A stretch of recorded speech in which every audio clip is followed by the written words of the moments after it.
Nampaknya perlu saya tambahkan ya, bahwa supaya kita lebih lebih luas wawasan cara pandang nih. Saya mencoba mengungkap sejarah yang saya dengar, tapi saya ini kan bukan ulama ya. Ya, kalau diteliti mungkin apa yang kekurangan saya ini bisa juga saya jawab sendiri, tetapi saya mungkin di sini belum meneliti dan saya masih kurang secara keilmuan dalam arti ya seperti seorang ulama lah ya. Saya itu kan hanya orang biasa yang mencoba memahami berdasarkan dari ilmu kita juga kawan ataupun nasihat saat ada yang ceramah saya coba pahami gitu ya. Nah, yang saya pahami sejarah itu kan saya juga bingung nih ya, mana yang lebih dahulu, perang Badar atau perang Uhud. Tapi di antara itulah yang terdahulu ya, Nabi itu peperangan. Kemudian di saat kemudiannya perang Khandaq, yaitu Nabi sudah di Madinah ya. Nabi itu dikepung ya. Tapi yang mengepung nggak bisa masuk kecuali hanya Amr bin Wud saja yang bisa masuk itu ya, karena Nabi kan membuat parit itu ya. Parit itu kan Khandaq itu sendiri. Makanya disebut perang Khandaq itu ya perang parit. Khandaq itu kan parit pengertiannya, kabarnya menurut pemahaman kita ya. Nah, karena Nabi membuat parit ini, jadi orang yang mendekat dipanah, orang mendekat nggak berani orang-orang yang mengepung ini mendekat, karena kalau mendekat dipanah. Sedangkan orang yang memanahnya berlindung kan di dalam parit, nggak sulit dibalas. Dia bisa memanah sembunyi begitu posisinya, terlindungi. Sedangkan orang yang mau mendekat sulit. Nah, dia itu ya. Nah, sehingga mampunya hanya mengepung. Tapi dengan izin Allah yang mengepung ini lama-lama ya bubar juga ya. Tapi di situ Nabi merasakan semacam pengkhianatan atau semacam ya bisa dikatakan pengkhianatan lah, karena sebelumnya kabarnya Nabi dengan orang Yahudi ini saling toleran, saling menghargai untuk tidak saling mengganggu begitu. Kita berjalan saling biarkan saja. Tapi pada saat Khandaq ini kafir dari Quraisy ini mengepung bermaksud mau menyerang, malah pihak Yahudi ikut-ikutan membantu kepada mereka ini ya. Maka selesai dari perang Khandaq ini, Nabi menyerang itu kepada Yahudi ini ya, diantaranya kepada Banu Nazran, kepada Banu Nadir, kepada Banu Quraidah, orang Yahudi ini ya. Jadi klan-klan Yahudi ini di sana di sekitar Arab dekat Nabi saat itu. Banu Quraidah, Banu siapa lagi itu? Mungkin Banu Khaybar ya disebutnya. Tapi yang terkenal kan disebutnya perang Khaybar itu. Yang benteng pintunya itu bisa dikatakan bagaikan pintu pabrik kalau zaman sekarang ini ya. Terbuat dari besi, ya kokoh, nggak bisa didobrak itu. Sahabat-sahabat Nabi semua ngambil kayu, didorong bareng-bareng, di gimana pun nggak ada yang mampu. Sampai Nabi memerintahkan Imam Ali, semua disuruh mundur. Oleh Imam Ali dengan tangannya itu jebol itu ya, dengan izin Allah itu. Ya mungkin Imam Ali saat itu kekuatannya diberi kekuatan Allah gitu ya. Entah oleh dibantu malaikat entah bagaimana.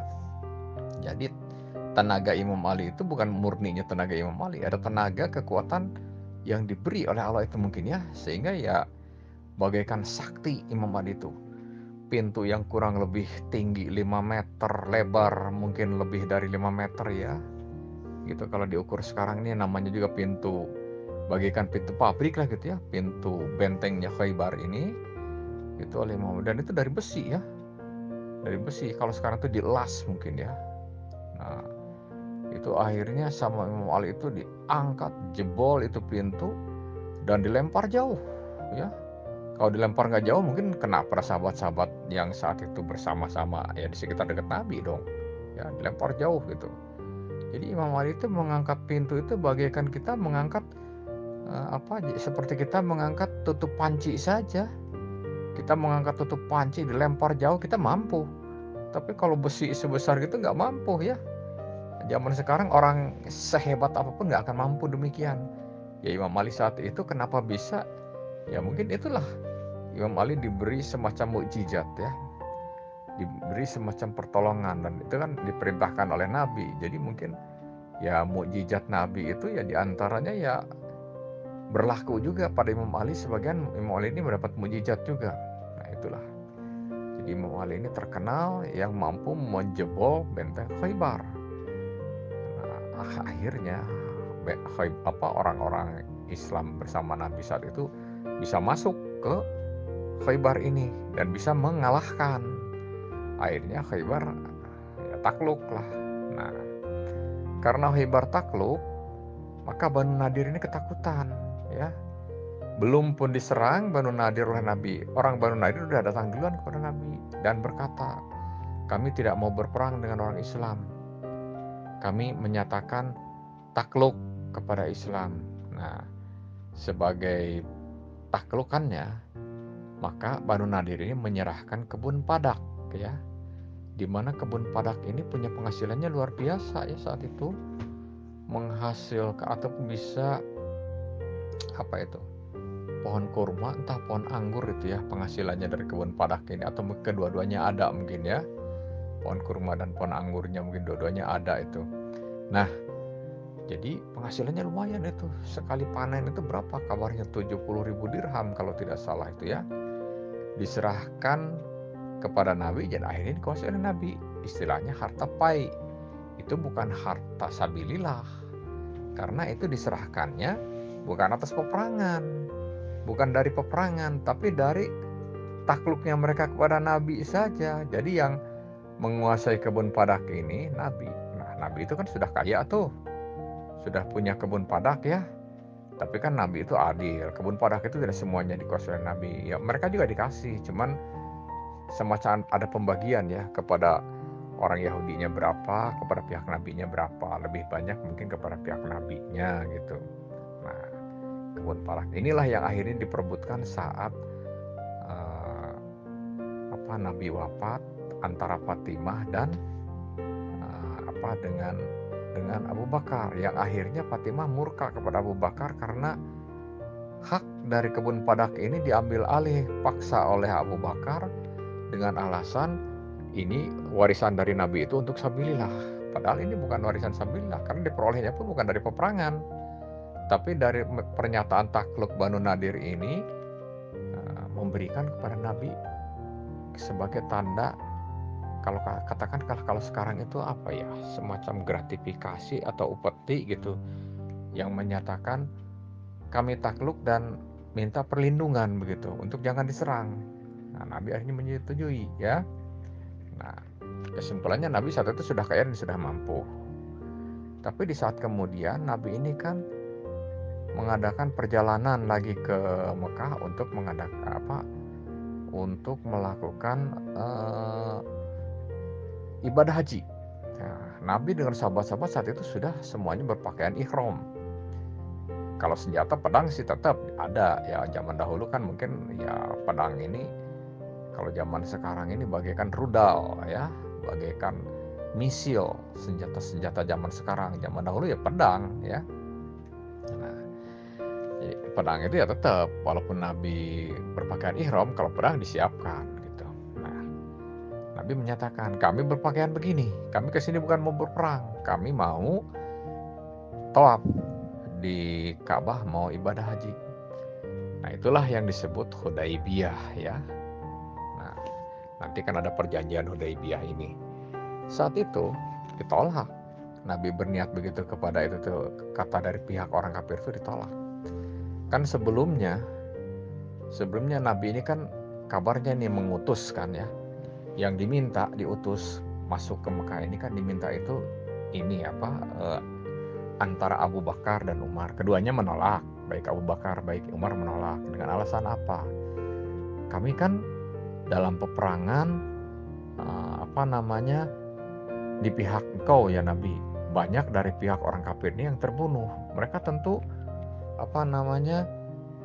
ada perasaan dendam kepadaku. Takut aku ya. Takut kalau mereka nanti nggak menerima diriku dan aku dibunuh di dalam sana pada saat aku jadi utusan ke dalam ini, ke Mekah itu. Maka Abu Bakar dan Umar ini mengajukan keberatan kepada Nabi. Akhirnya yang diminta Utsman. Utsmanlah yang diutus oleh Nabi ke dalam. Utsmanlah ke dalam. Nah, Utsman ini kan kabarnya masih banyak kerabat-kerabatnya karena Utsman ini kan Bani Umayyah. Walaupun di pihak Nabi tapi Bani Umayyah ya. Turunan dari Umayyah, bukan turunan dari Bani Hashim.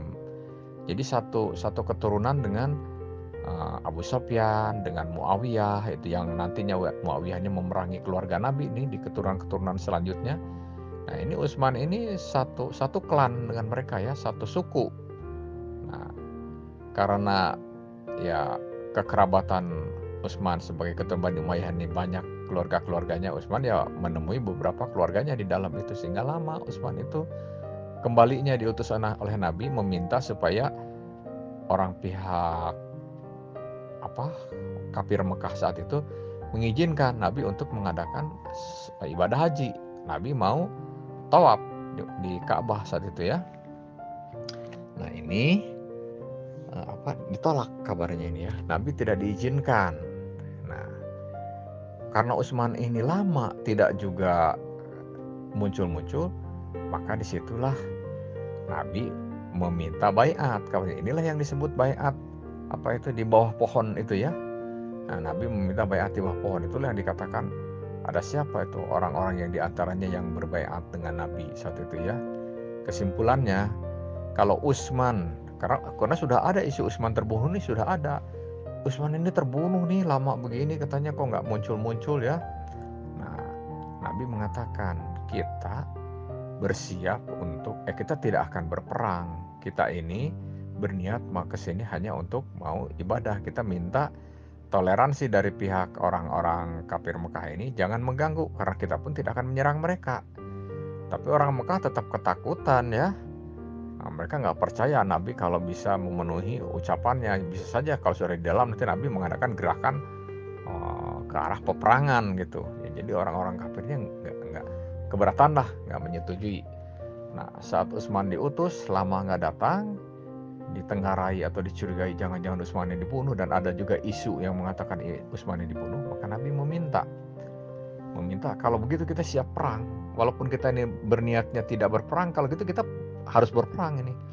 Kalau benar Utsman ini dibunuh, mau nggak mau, ini sudah pernyataan mereka mengajak perang pada kita. Kalau gitu kita walaupun tidak niat berperang, kita harus berperang nih kalau begini. Kita harus memerangi ini kafir ini.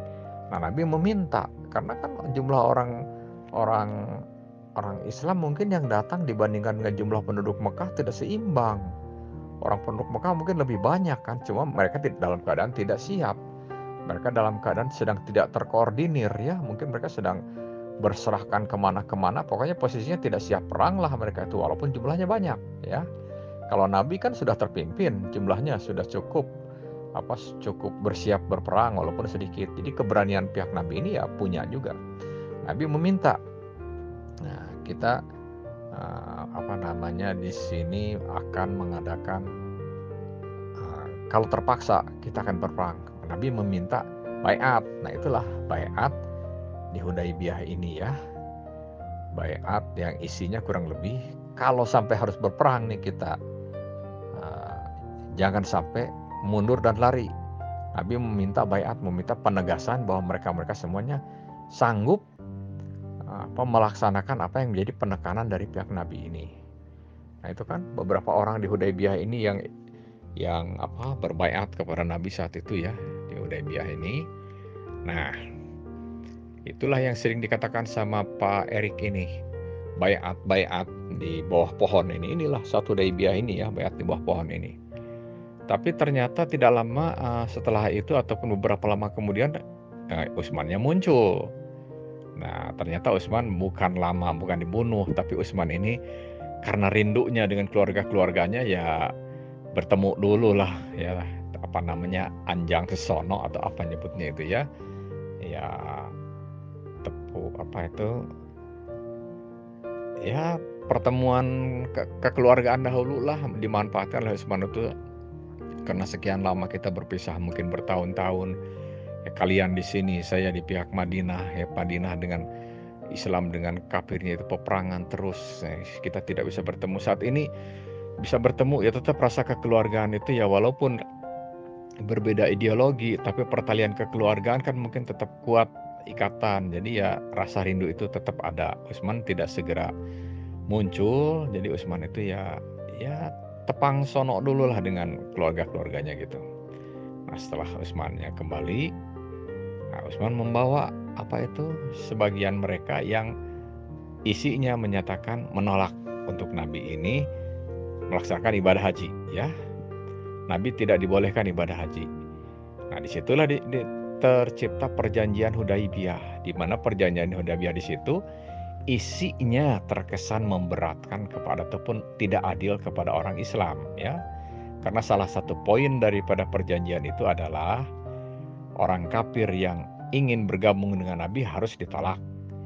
Tapi kalau orang dari Madinah, orang Islam yang ingin berdatang ke Mekah dan ingin bergabung menjadi kafir, ingin murtad dari Nabi, diterima oleh orang kafir Mekah ya. Jadi terkesan ada kelicikan. Kalau yang mau ke Nabi nggak boleh, kalau mau yang ke mereka kok dibolehkan, begitu ya. Nah gitu. Inilah perjanjian Hudaibiyah yang akhirnya Umar sendiri marah ya. Umar sendiri marah dan sampai terlontar Umar itu sikapnya menyebut-nyebut apakah dia ini Nabi, kepada Nabi itu ya. Nah, sampai Umar itu berulang kali bertanya kepada Abu Bakar, sampai bertanya kepada Nabi itu sendiri ya, apakah dia Nabi. Sampai pertanyaan itu terlontar kepada Nabi sendiri. Umar itu saking nggak terimanya Nabi kok mau saja diperlakukan seperti diliciki atau dicurangi ya.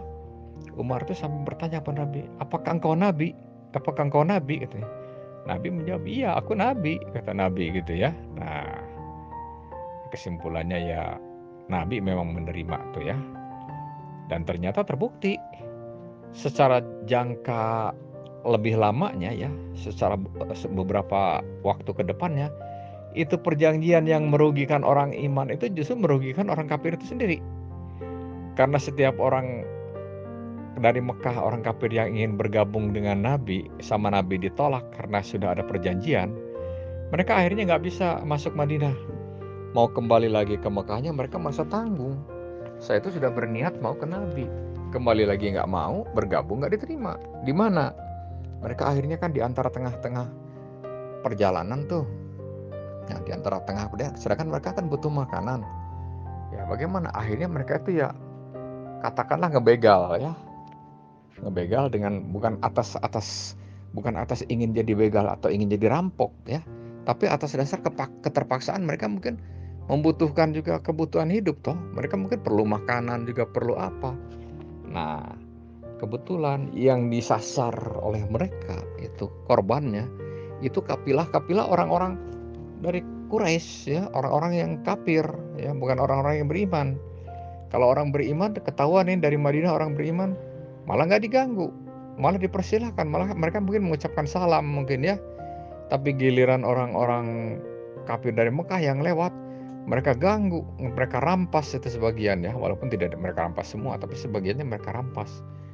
Akibatnya orang kafir menjadi terganggu. Kenapa nih kita katanya kok jadi banyak begal ini, karena kan yang begitu tuh semakin lama semakin bertambah ya. Asalnya satu orang yang datang ke Madinah ditolak oleh Nabi, berikutnya ada lagi orang lain, berikutnya akhirnya jumlah mereka bertambah agamanya kuat. Nah karena kuat mereka semakin leluasa mengganggu ini. Akhirnya orang-orang kapilah kafir dari Arab ini merasa terganggunya itu lebih merasa terganggu lagi gitu.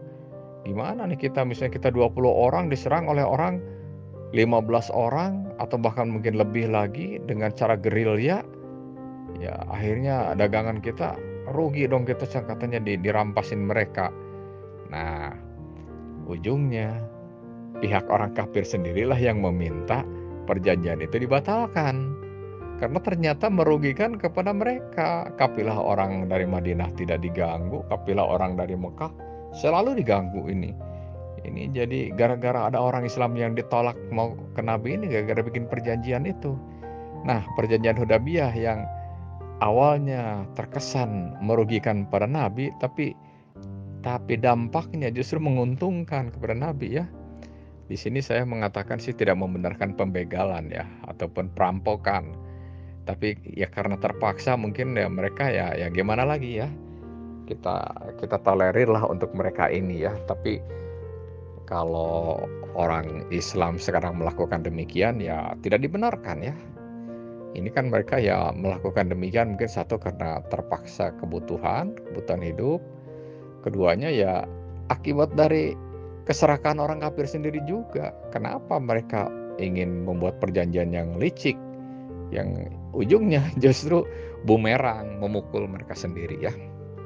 Nah, disinilah perjanjian yang terkesan merugikan Islam tapi justru menguntungkan di kemudiannya. Akhirnya orang kafir sendirilah yang meminta perjanjian tersebut dicabut, dan setelah dicabut akhirnya orang-orang ini ya bergabung masuk ke Madinah, menjadi diterima menjadi keluarga orang Islam ya. Mereka akhirnya bermasyarakat lah di situ ya, akhirnya tidak lagi mengganggu lagi, tidak lagi jadi begal lagi ya. Mereka mungkin hidup di sana bergabung, membuat kehidupan lah ya, mungkin apa di sana membuat jual beli atau apa, pokoknya memulai lagi mata pencaharian baru lah. Mereka tidak membiasakan diri menjadi orang yang berkelakuan gak baik gitu. Itu hanya saat terpaksa saja. Inilah kesimpulannya ya. Jadi mereka itu kalaupun dikatakan jadi perampok atau jadi garong atau jadi begal, itu hanya saat begitu saja. Setelah di saat mereka bisa menghindari, mereka gak mau, karena itu bukan profesi yang baik dan bukan yang mereka inginkan. Nah gitu ya. Jadi di sini mungkin jawaban juga, orang yang berbuat nggak baik tapi hanya keterpaksaan masih ditolerir ya. Kalau memang niatnya bukan untuk nggak baik, tapi hanya karena apa namanya, desakan kebutuhan yang sulit dihindarkan ya. Makanya orang itu apa namanya berbuat yang nggak baik ini perlu juga ditelaah lebih jauh secara bijak. Apakah mereka ini benar-benar jahat atau sebenarnya mereka itu terpaksa berbuat jahat ini yang harusnya dimaafkan sama orang yang punya kemampuan untuk memaafkannya. Demikian mungkin ya.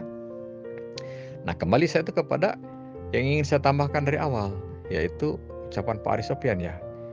Naik haji ini bagi yang kaya atau bagi siapa? Demikian kan di atas itu ya pertanyaannya. Ataupun orang kaya ini diwajibkan atau tidak?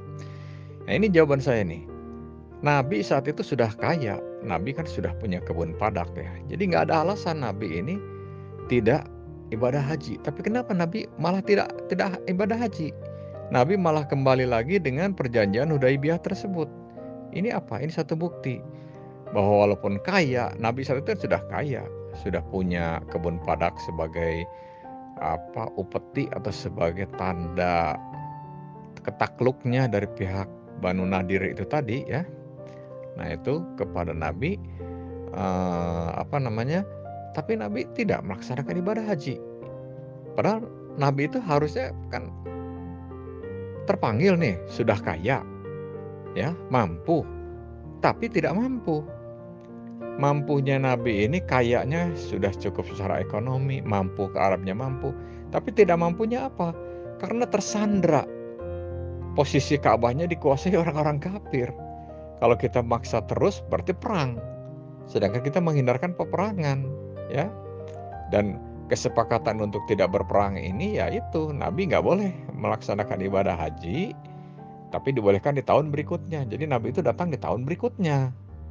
Dan tahun berikutnya Nabi datang ini ternyata yaitulah Fathul Mekah ini ya. Nabi itu menang itu. Karena saat itu kan Nabi itu mendeklarasikan siapapun sekarang yang menyatakan dirinya berislam ya, atau siapapun yang menyatakan sekarang ini Islam, maka dia selamat, tidak akan dibunuh. Maksudnya pasukan orang Islam gak akan mengganggu kepada siapapun yang mengaku dirinya Islam. Jadi orang-orang Mekah pada saat itu semuanya pada berbondong-bondong mengaku Islam. Karena apa?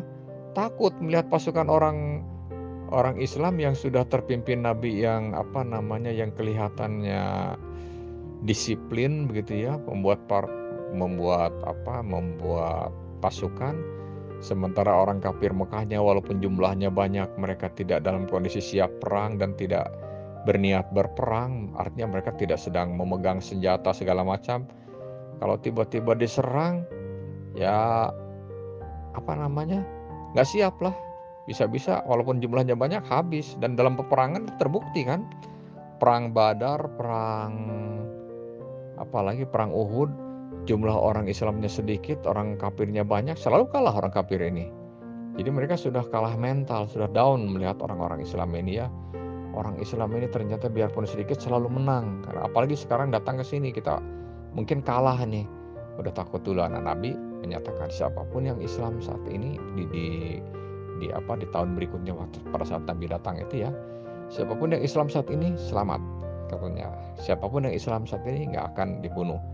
Itulah makanya Abbas pamannya Nabi ini menunggangi bagal segera berlari mencari Abu Sofyan ya, karena ya Abu Sofyan ini ya sepupuan kan dengan Nabi ini ya, sama-sama dari keturunan Hashim ya.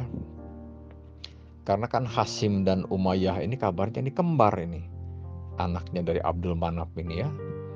Abdul Manaf ini kan punya anak dari beberapa istri. Nah, dari satu istri punya anak kembar yaitu Hashim dan Umayyah ini. Di mana Hashim ini melahirkan baninya itu ya, baninya keturunan yang jadi keluarga Nabi ini Bani Hashim. Umayyah ini ya itu menjadi Bani Umayyah ya, yang menurunkan Abu Sofyan, Utsman, Muawiyah, kesananya Yazid yang memerangi kepada kepada Imam Husain, itu membunuh Imam Husain di Karbala, itu kan dari Bani Umayyah ini. Dan sampai sekarang pun kita tenggari orang-orang yang membenci kepada Ahlul Bait ini masih keturunannya Bani Umayyah ini ya, Bani Umayyah ini. Nah, saat itu Abbas ini pamannya Nabi, walaupun bagaimana ya rasa pertarian kekeluargaan persaudaraan tetap masih kuat saat itu antara Bani Umayyah dan Bani Hashim nih, keluarga Nabi dan keluarga Umayyah ini ya. Keturunan-keturunan kemudiannya yang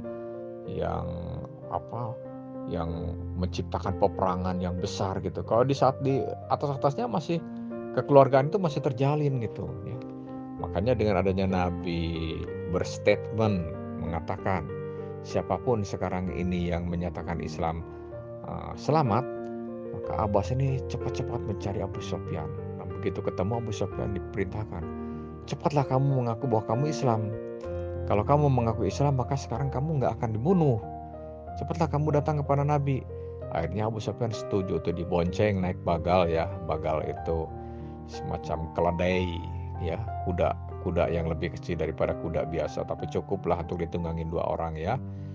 Nah, dibawalah ini Abu Sofyan ini menemui Nabi, menyatakan Abu Sofyan masuk ke Islam. Akhirnya Abu Sofyannya yaitu sebagai bapak cikal bakalnya Muawiyah ini ya, bapaknya Muawiyah ya, Abu Sofyan suaminya dari Hindun kan ya. Abu Sofyan ini Hindun itu yang saat perang Badar itu kalau tidak salah ya, entah perang Uhud itu, pamannya Nabi yang Hamzah ini kan dibunuh sehingga hatinya dimakan sama Hindun, istrinya Abu Sofyan ini ya. Tapi tidak berhasil dimakan, dimuntahkan lagi ya. Nabi mengatakan nggak akan mungkin bagian dari tubuh dari Hamzah ini, paman Nabi ini, karena paman Nabi ini orang syahid, orang yang kata Nabi surganya itu tidak diragukan lagi sebagai ahli surga ya, orang yang dapat keridhaan dari Allah gitu. Nah, nggak mungkin bagian dari tubuh yang tempatnya di surga masuk kepada tubuh orang yang bakal ke neraka. Ya ini, itu si Yasmin itu kalau di grup yang lain itu sering mengatakan bahwa Indun ini telah bertobat masuk Islam katanya, malah menjadi pembela Islam. Nggak ada. Yang kita tahu Nabi sudah menjelaskan demikian kok ya. Berarti Hindun ini neraka ini ya, karena Nabi mengatakan tidak mungkin tubuhnya orang yang bakal menjadi ahli surga ini, bagian tubuhnya ini masuk ke dalam badannya orang yang menjadi ahli neraka. Artinya apa? Gak mungkin bagian dari tubuh Hamzah ini akan terbawa masuk ke neraka. Enggak, makanya dimuntahkan lagi katanya. nggak sanggup memakan itu ya, cuman janji saja aku akan memakan jantungmu. Saat dicoba dimakan, nggak termakan dia ya, muntah lagi, entah bau amis, entah apa, mungkin cuman dikunyah sedikit dan dimuntahkan lagi gitu ya, tidak termakan lah kesimpulannya, cuman di mulut saja, tidak masuk ke dalam perutnya. Ya, ini di sini menjelaskan bahwa Nabi saat itu punya kemampuan secara lahiriah, tetapi tidak punya kemampuan secara secara hakikat ya, ataupun secara apa nyebutnya itu ya, secara kondisi yang sebenarnya begitu. Kalau secara penampilan, Nabi itu bisa saat itu melakukan ibadah haji, cuma resikonya kan berperang ya, sehingga peperangan kan dihindarkan ya. Nah, demi itu maka Nabi balik lagi dari Hudaybiyah yang asalnya mau melaksanakan ibadah haji itu, Nabi itu balik lagi tidak melaksanakan ibadah haji. Nah, ini jawabannya ya. Yang terpenting ini poinnya yang saya inginkan. Jadi Nabi sendiri mempraktekkan ya bahwa ibadah haji ini bukan pada orang kaya, tapi kepada orang mampu. Saat itu Nabi ini sudah kaya, dan kalau secara lahiriahnya mampu, tapi tidak mampu ataupun tidak berhasil melaksanakan ibadah haji, karena kalau dipaksakan resikonya peperangan. Nabi kan menghindarkan peperangan. Peperangan itu kan hanya terpaksa. Kalau kita sudah nggak boleh lari, kalau kita sudah nggak boleh menghindar, ya apa boleh buat, kita hadapi. Tapi kalau masih bisa dicari jalan yang terbaik, bisa diupayakan untuk jangan berperang, peperangan itu dihindarkan. Nah, demikian orang-orang Syiah sekarang seperti Iran pun. Kalau ada pertanyaan, kenapa orang Iran katanya sudah punya senjata hipersonik, katanya sudah misil, kok nggak menyerang-nyerang juga sama Israel? Ya tunggu ya. Islam ini nggak suka memulai peperangan. Sukanya itu hanya menasehati, mengajak supaya orang itu sadar. Tapi kalau dinasehati, diajak orang sadar malah ngajak berantem, kita nggak mau berantem, tapi ngajak berantem. Dan nggak mau dia tetap mau mukul sama kita. Ya apa boleh buat, kita tangkis dong. Bila perlu kita pukul kembali. Tapi kalau kita yang memulai memukul, apalagi sampai ngebom bunuh diri segala macam, itu bukan akhlak Islam yang meniru Nabi dengan baik. Ya entah orang Wahabi ya yang jadi teroris ini, kenapa? Karena ajaran Nabi nggak ada kita jadi teroris. Orang Islam itu berperang itu ataupun membunuh kepada orang kafir sekalipun, itu bukan atas dasar arogansi, bukan atas dasar kita ini merasa luar biasa, bukan. Tapi kita ini melakukan semua itu karena terpaksa, karena kita ini nggak ada lagi pilihan. Nabi itu saat itu ya berperang menghadapi orang-orang, misalnya di perang Uhud, di perang Badar, di perang yang manapun. Nabi itu tidak mau kok menyerang dahulu. Tapi karena mereka sudah membuat pasukan berniat mau menyerang, Nabi meminta kalau kita tidak hadang, ya kita habis dilindas dong. Sebelum kita dilindas, kita harus juga mempersiapkan menyongsong. Jadi Nabi itu menyongsong di semacam perbatasan begitu, sehingga terjadi peperangan. Jangan sampai pihak musuh dari orang kafir di saat perang Badar atau perang Uhud ini masuk ke wilayah orang-orang Islam, di mana orang Islam di situ ada perempuan, ada apa, nanti diobrak-abrik, dirusak rumah segala macam, dihancurkan ya. Sebelum mereka membuat kehancuran kepada kita, kita songsong di sana, kita hadapi. Dan ternyata penyongsongan dari Nabi ini sehingga terjadi perang Badar dan perang Uhud dan segala macam selalu memenangkan dengan pertolongan Allah. Nah, itulah prinsip dari perjuangan orang Islam. Orang Islam ini tidak suka menyerang. Makanya kalau ditanya kenapa sekarang Islam Iran ini kok tidak menyerang Israel, nggak ada.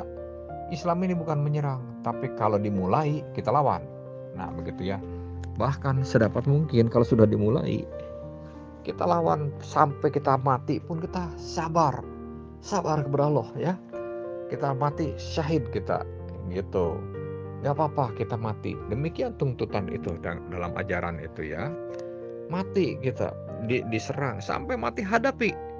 Nggak perlu kita ini lari, kecuali larinya strategi. Kalau larinya mundur demi untuk mengatur strategi di mana kemudian kita akan menyerang balik, ya nggak apa-apa ya. Seperti kita mau ditebas leher kita, kita sembunyi misalnya ke bawah ya, menghindari pihak lawan. Tapi kita dari bawah menusukkan pedang kita misalnya membunuh orang lain, nggak apa-apa itu.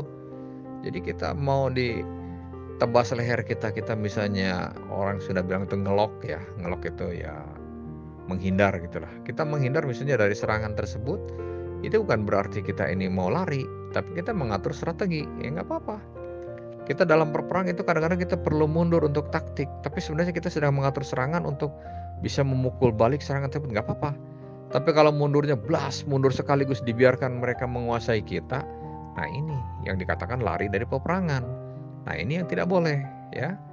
Jadi kalau sudah genderang perangnya itu sudah ditabuh, mau nggak mau kita hadapi, sabar kita sampai mati, sampai titik darah kita yang penghabisan, kita jangan mundur.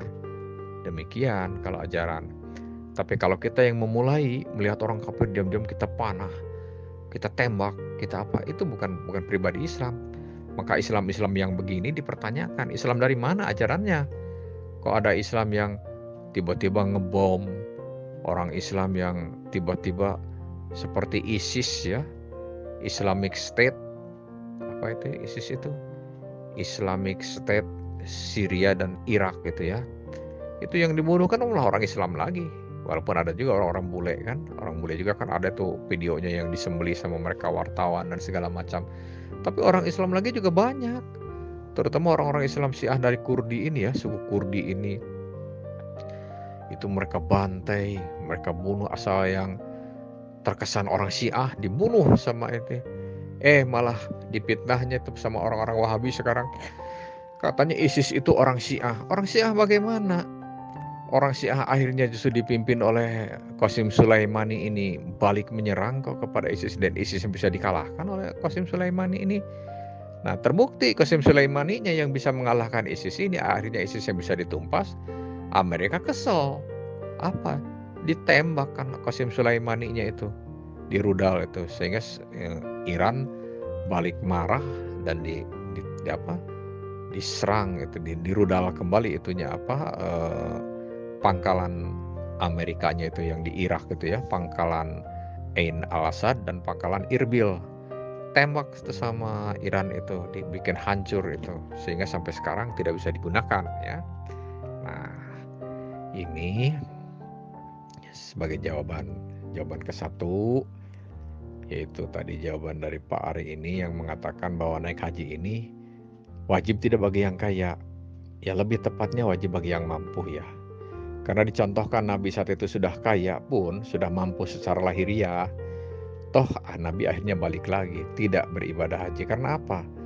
Karena secara lahiriah saja mampu, tapi secara kondisi hakikatnya Nabi tidak mampu. Karena resikonya ya berarti harus membuat peperangan ini, ya, harus membuat nanti banyak korban ini. Nabi sendiri kan tidak menghendaki adanya korban, terutama dari orang Islam ya. Nabi sendiri tidak mau hal itu terjadi. Lebih baik kita mengalah lah. Toh mereka masih mentolerir kita dibolehkan tahun depan. Dan tahun depannya ya ternyata itu menjadi hari kemenangan itu ya, Futuh Mekah ini kalau nggak salah ya, kemenangan Islam di Mekah ini. Semua orang Islam, orang Mekahnya akhirnya mengaku menerima ataupun masuk Islam gitu ya. Nah gitu. Jadi inilah jawaban Tepari. Masalah haji bukan kaya tetapi mampu, lebih tepatnya ya. Dan ini dipraktekkan oleh Nabi sendiri, dibuktikan Nabi sendiri tidak jadi haji walaupun sudah kaya Nabi saat itu, tetapi tidak mampu gitu ya. Dan ada jawaban-jawaban yang lain bahwa itulah jawaban dari efek berita ini, bahwa Islam itu cirinya tidak menyerang, tetapi kalau sudah ditabuh genderang peperangan, artinya kita sudah dalam kondisi diserang, kita membelanya itu harus kita sabar sampai mati pun ya. Jangan kita lari dari membela Allah ini. Nah, Bismillahirrahmanirrahim ya. La haula wala quwata illa billah. Kita pasrah sabar pada Allah. Biarlah mati di jalan Allah ini kan, syahid di jalan Allah ini kan, kita balasannya surga kan ya. Jangan kamu katakan mati kepada orang yang di sabilillah ini. Nah itu. Jadi kita ini dituntut kalau sudah nggak boleh lagi kita menghindari perang, hadapi sampai kita mati. Dan mati kita itu hanya pindah hidup kita itu. Justru hidup di sana kita akan diposisikan lebih enak dan lebih senang ya. Hidup di akhirat itu tidak lagi harus mencari kehidupan makan, tidak harus lagi memikirkan bagaimana mencari kebutuhan. Allah sudah memenuhi semuanya ya. Nah, kalau di dunia kan kita masih berpikir nih bagaimana untuk besok saya ini punya nggak ini beras untuk dimasak. Bagaimana nih tahun ke depannya itu punya nggak uang untuk mempersiapkan anak kita sekolah. Kalau di dunia kita berat ya. Cuman ya kita sendiri nggak mau toh mati. Apalagi anak kita masih perlu diperjuangkan ya. Kita mati, ya, anak kita siapa yang ngebela? Kalaupun kita ke surga, kita enak di sana, tapi anak kita di sini dalam keadaan sengsara karena kita tinggalkan, misalnya kitanya mati. Walaupun kita dapat surga, tapi anak kita bisa-bisa ke neraka, kan nggak mau. Kenapa anak kita ke neraka? Karena saya nggak ada yang membela. Terpaksa jadi, kata anak kita tuh, terpaksa saya jadi melacur. Nah ini sama saja kita ya, bukan kebaikan hasilnya. Cuman itu tadi, kalau sudah genderang perang ya apapun, yang kita nggak boleh berpikir ke sana lagi. Mau anak kita jadi pelacur atau apa ya, sudah kita sabar sama Allah saja. Nanti mungkin Allah yang memberikan solusi jalan keluarnya ya. Kita saat itu nggak ada pilihan kecuali kita ya harus membela Allah dahulu. Perang kita sampai mati kita hadapi. Nah demikianlah kalau ajaran contoh-contoh perjuangan Nabi ya.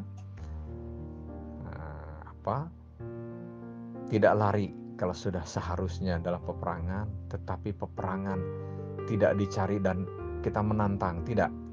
Artinya kita tidak suka memukul ya.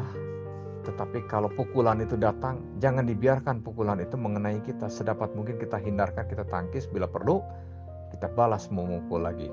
Itulah prinsipnya ya. Demikian ya Pak Ari, ini saya menjelaskannya, saya selalu saja nggak bisa pendek, saya selalu panjang karena saya itu senang menguraikan. Saya itu bukan senang menjawab begitu saja. Kalau menjawab begitu saja sudah, yang tadi itu di atas sudah itu. Tapi di sini saya coba memberikan penjelasan supaya ya itu tadi mudah-mudahan mencerahkan. Dan kalau saya masih kurang pas mencerahkannya, mungkin ada yang lebih pintar dari saya seperti Pak Romli ataupun Pak Jaga Sukma atau Pak Erik akan menjelaskan sejarah saya ini. Mungkin ada yang perlu diluruskan ya, silakan supaya beliau lebih meluruskan lagi apa yang mungkin kurang tepat dari yang saya uraikan. Terima kasih.